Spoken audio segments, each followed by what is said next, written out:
मुझसे पंगा मत लेना, मैं नंगा आदमी हूं।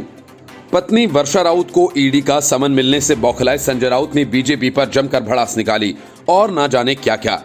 लेकिन इस बात के 24 घंटे भी नहीं बीते थे कि संजय राउत ने अपनी बीवी से ईडी को पत्र भिजवा दिया कि उन्हें पेश होने के लिए कुछ और वक्त दिया जाए।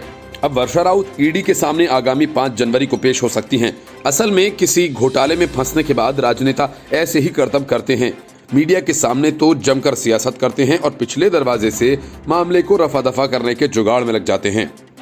हाल ही में शिवसेना के प्रवक्ता और विधायक प्रताप सरनाईक ने भी मनी लॉन्ड्रिंग मामले में फंसने के बाद ऐसा ही किया। तब भी शिवसेना से लेकर एनसीपी ने मोदी सरकार पर हमला किया, मामले को सियासी बदला बताया और ईडी के पास समय देने के लिए गिड़गिड़ाने लगे।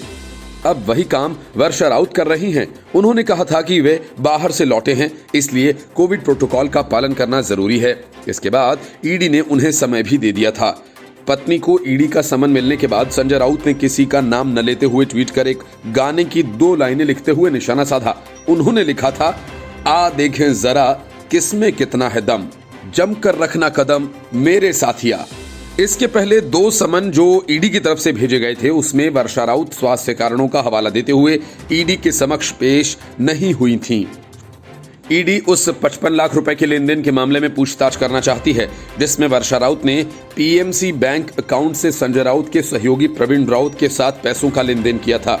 पीएमसी बैंक में फर्जी खातों के जरिए एक डेवलपर को 6500 करोड़ रुपए का कर्ज देने की बात रिजर्व बैंक की नजर में साल 2019 में आई थी।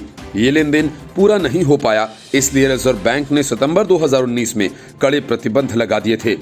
ये प्रतिबंध साल 2021 के मार्च महीने तक बढ़ा दिए गए हैं। पीएमसी बैंक घोटाला मामले में आर्थिक अपराध शाखा ने सारंग वाधवान और राकेश वाधवान को गिरफ्तार किया था।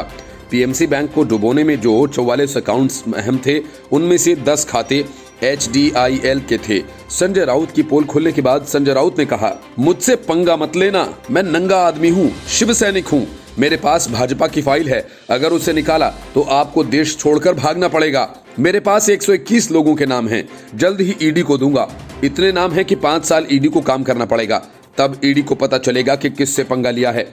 संजय राउत ने कहा कि ये सब राजनीति से प्रेरित है। 10 साल पुराने केस निकाले हैं ईडी ने। हम मिडिल क्लास लोग हैं। मेरी पत्नी टीचर है, दोस्त से 50 लाख का कर्ज लिया था। राज्यसभा के हलफनामे में इसका जिक्र है। इनकम टैक्स में भी ये दिखाया गया कि ये छिपाई हुई बात नहीं है। इससे ईडी और बीजेपी को क्या तकलीफ है? इस देश में बीजेपी के लिए बड़े बड़े सूरमा बैठे हैं।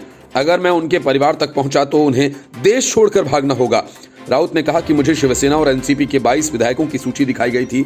मुझसे कहा गया था कि अगर मैंने इस सरकार की मदद की तो धीरे धीरे इन सभी के ऊपर ईडी या दूसरी एजेंसीज कार्रवाई करेंगी। इसमें सबसे पहला नाम प्रताप सरनाईक का था। बीजेपी वाले पिछले 1 साल से मिलकर ये समझाने की कोशिश कर रहे हैं कि तुम इस सरकार को बचाने की कोशिश मत करो, हम इसे गिराना चाहते हैं। अलग अलग तरीके से धमकी और इशारे देकर भी मुझे डराने की कोशिश की गई, लेकिन मैं डरा नहीं, मैं उनका बाप हूँ। Bureau report, news of India.